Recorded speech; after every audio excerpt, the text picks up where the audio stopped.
The Alchemy of Adversity: How Black Women Are Transforming Setbacks into Entrepreneurial Gold. Good morning, everyone. Thank you for being here today. I recently had the extraordinary privilege of sitting down with Mara Eaddy-Toliver, a visionary whose work in empowering Black women entrepreneurs has fundamentally reshaped how we understand resilience in business. Mara isn't just documenting a movement, she's igniting one. Through her groundbreaking research and mentorship programs, she's created pathways for hundreds of Black women to transform their deepest challenges into thriving enterprises. Her insights were nothing short of transformative, and I'm honored to share what I learned from our conversation with you today. What I'm about to tell you might challenge everything you think you know about success, adversity, and the relationship between the two. We've all heard the conventional wisdom: obstacles block progress, setbacks delay success, adversity is something to overcome before you can truly thrive. But what if this fundamental assumption is wrong? What if the very challenges we face aren't impediments to success, but actually the catalyst for our most meaningful innovations? This is the counterintuitive truth I discovered through my conversation with Mara Eaddy-Toliver and the remarkable story she shared with me. It's a truth that's playing out right now across America in one of the most powerful yet underreported economic movements of our time. Despite facing the largest job losses of any demographic group in April 2025, Black women are simultaneously driving an unprecedented wave of entrepreneurship in America. They're not just starting businesses at record rates, they're fundamentally reimagining what entrepreneurship looks like, transforming adversity into opportunity and personal challenges into community impact. This dual reality challenges the typical narrative that economic setbacks lead only to stagnation. Instead, we're witnessing how resilience can spark innovation and growth within communities that have historically been marginalized. Let me share three profound insights from my conversation with Mara that illuminate this phenomenon. First, resilience isn't just a response to adversity, it's a superpower. The ability to transform systemic barriers and personal setbacks into fuel for entrepreneurial success has become a defining trait among Black women professionals today. Even when institutions failed them, their capacity for reinvention remains unmatched. Second, these entrepreneurs aren't just building businesses, they're creating community centered innovations. Black women entrepreneurs are establishing organizations deeply rooted in serving their community's needs. Nearly half of new businesses started by women focus on sectors like healthcare, social assistance, and retail industries that directly support their neighborhoods. Third, while significant challenges persist, with female only founding teams receiving just 2.3% of venture capital, there's remarkable momentum building. The gender gap in tech startups has narrowed to just 1%, and optimism among Black entrepreneurs is at an all time high. This suggests that meaningful change is possible with continued advocacy and support. But these aren't just abstract trends, they're embodied in the stories of real women who are rewriting the rules of entrepreneurship. Let me share three powerful examples that Mara highlighted during our conversation. Consider Morgan DeBaun, founder of Blavity Inc., a media company created by and for Black millennials. When DeBaun launched Blavity, she faced intense industry skepticism about the market viability of content focused on young Black audiences. Traditional investors questioned whether such a platform could scale, and she struggled with limited access to early stage funding. But rather than seeing these obstacles as roadblocks, Debon transformed them into stepping stones.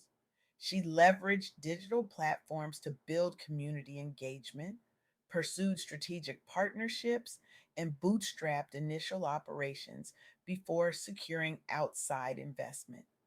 What's remarkable is that Debon launched Blavity while working full time elsewhere, inspired by her college experiences where spaces for authentic cultural expression were rare.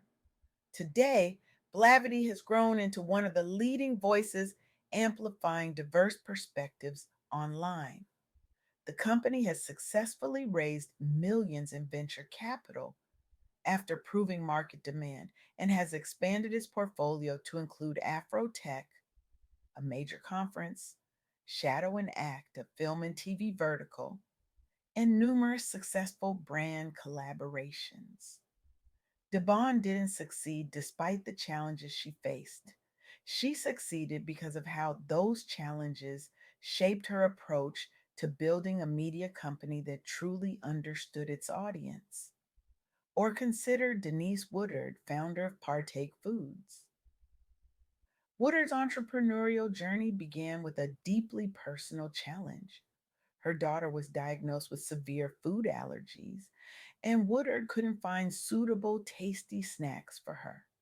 Instead of simply accepting this limitation, she created a solution, not just for her family, but for millions of others facing similar challenges. As a solo Black woman founder entering the competitive food industry, Woodard encountered significant hurdles raising capital. She faced both racial bias and skepticism from traditional investors about the market potential for allergen free products. But Woodard didn't retreat.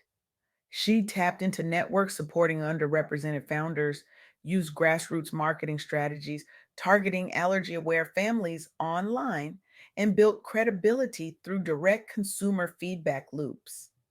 The results speak volumes. Partake Foods secured nationwide distribution deals with Target, Whole Foods, and Walmart.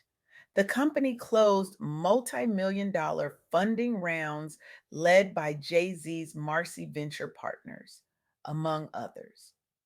Woodard became the first woman of color to raise a publicly disclosed $1 million seed round specifically focused on food allergies. Her product line expanded rapidly due to strong consumer demand, even during pandemic disruptions.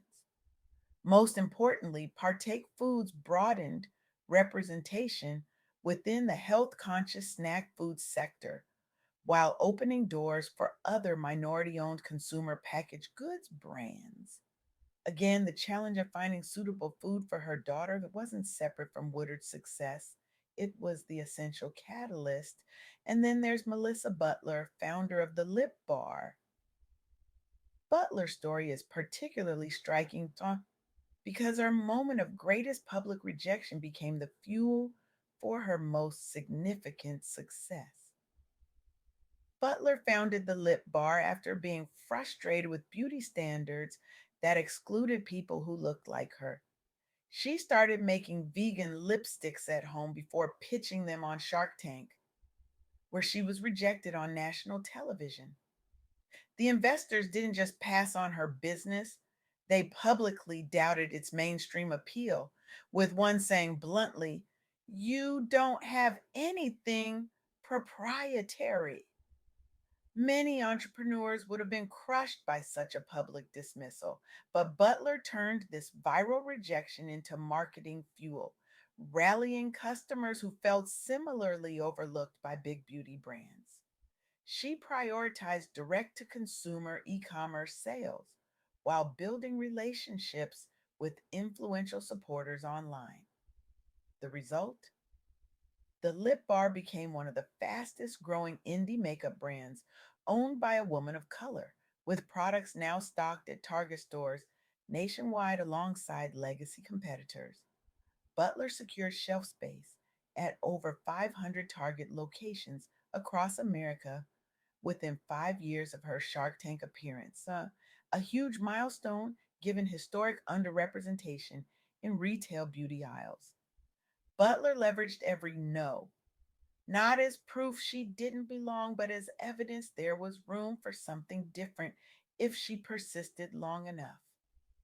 Her story has inspired countless other minority founders, not only within cosmetics, but across industries where gatekeeping has historically limited access. These stories reveal something profound about the relationship between adversity and innovation. The conventional wisdom suggests that success comes to those who face the fewest obstacles. But these women and thousands like them demonstrate that our greatest innovations often emerge directly from our deepest challenges. This insight has implications far beyond entrepreneurship. It speaks to how we approach education, how we design social support systems, and how we understand human potential itself. When we recognize that adversity isn't just something to overcome, but can be the very source of our most meaningful contributions, we begin to see setbacks differently. We stop asking, how quickly can I get past this challenge? And start asking, what might this challenge be teaching me that I couldn't learn any other way? As Mara Eaddy-Toliver so eloquently shared during our conversation, this perspective shift doesn't minimize the very real barriers that exist. The funding disparities, the bias, the structural inequities, these are real and must be addressed. But it does reveal the extraordinary capacity for human creativity that emerges when necessity and vision collide. So today I challenge you to radically reimagine your relationship with adversity. Look at the obstacles in your path not as barriers to success, but as invitations to innovation. Ask yourself, what unique challenge have I faced that gives me insight no one else possesses? What problem am I uniquely positioned to solve precisely because of my struggles? The next time you encounter resistance, whether it's a rejected proposal, a closed door, or a system that wasn't designed with you in mind, pause before you retreat. Consider that this moment of friction might be the birthplace of your greatest contribution. And if you're in a position of power as an investor, a mentor, or a decision maker, recognize that innovation often comes from unexpected places. The very people who have been historically marginalized may hold solutions we desperately need precisely because they've had to navigate systems that weren't built for them. The alchemy that transforms adversity into opportunity isn't magic. It's a deeply human capacity that emerges when resilience meets vision. And as these remarkable women demonstrate, when we embrace our challenges rather than simply enduring them, we don't just build better businesses, we build a better world.